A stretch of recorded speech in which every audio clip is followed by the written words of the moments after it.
That's right, John Crichton, as you've never seen him, in a suit, in a tie.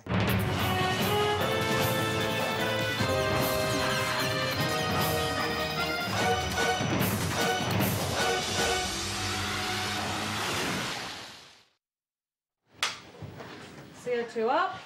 I wrote the 8th episode of our 3rd season, Green-Eyed Monster.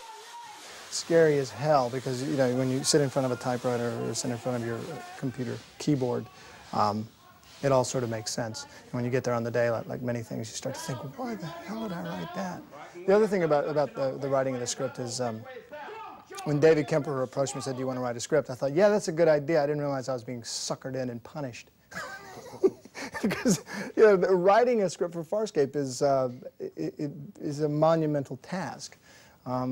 You go through, you know, your first draft and rewrites, and then another rewrite, and then you put out your blues and your pinks and your yellows, and, you know, so I'm there with Tony Tilts, the director, and we're rewriting on the day, and then we go get a scene coming up. I got to put out some pages on that so production knows what's going on. So it's an all-consuming task. It's pretty exciting, but more scary than anything else.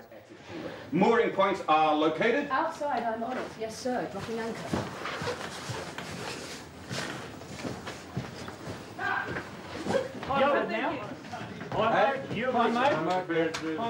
Sydney is a multicultural city, and just about anybody can blend in here as long as you're not running down the street going, I am an American! Talk really loud, use the American voice, you draw a bit of attention, but... Yo, Jonah, we have been swallowed. That is down, and I, for one, do not want to be bulldoged. You will limit your remarks to something useful. No, all right? Or what? He's right. John is right. The internet is an amazing thing, and it has an influence as to whether shows continue and whether they don't, and getting the word out on the show. And it's a very important part of the sci-fi genre that the internet community is heavily involved in. So if I want to find out how an interview turned out, I can get on the net and someone will have posted the transcript. In fact, almost nothing misses the fans of the show, and it gets posted and reposted. Farscape 1, hold a moment. Oh, number what? Meteorology reports some kind of electromagnetic wave.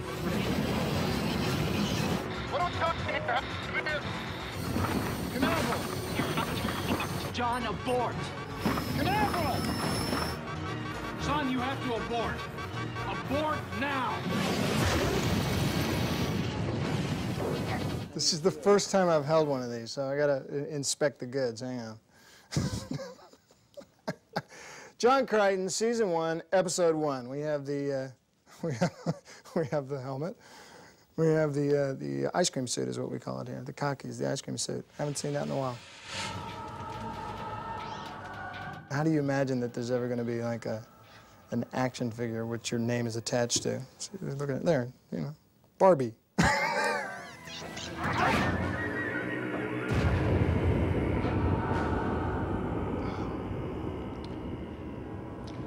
It's a bit of a mind spin. I don't really know what to think of something like this. I guess it's cool.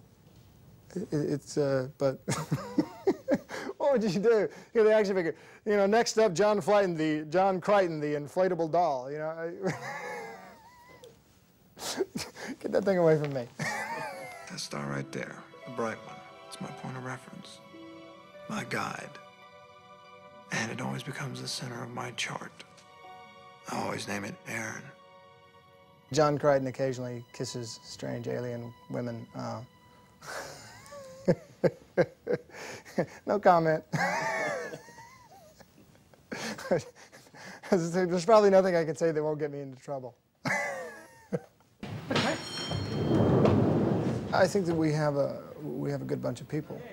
In the first place, a very talented group of actors, and there's an additional part of that is that in Australia, you don't have the star system in place. So that if one misbehaves, you would get put in your place rather quickly. It's a very egalitarian society, and that's a good thing for us and a good thing for the show. You know, you cannot walk around an Australian set and be accepted and be part of the set if you're going to try to place yourself above everybody. I don't think you should anyway. The fact is that on any given day, there's maybe 300 people working on this show. And a fair number of those people work as long and as hard as any of the cast, myself included. And it's important to remember that when you're doing something like this, that, you know, we're just one part of a very, very large organization trying to bring Farscape to the screen.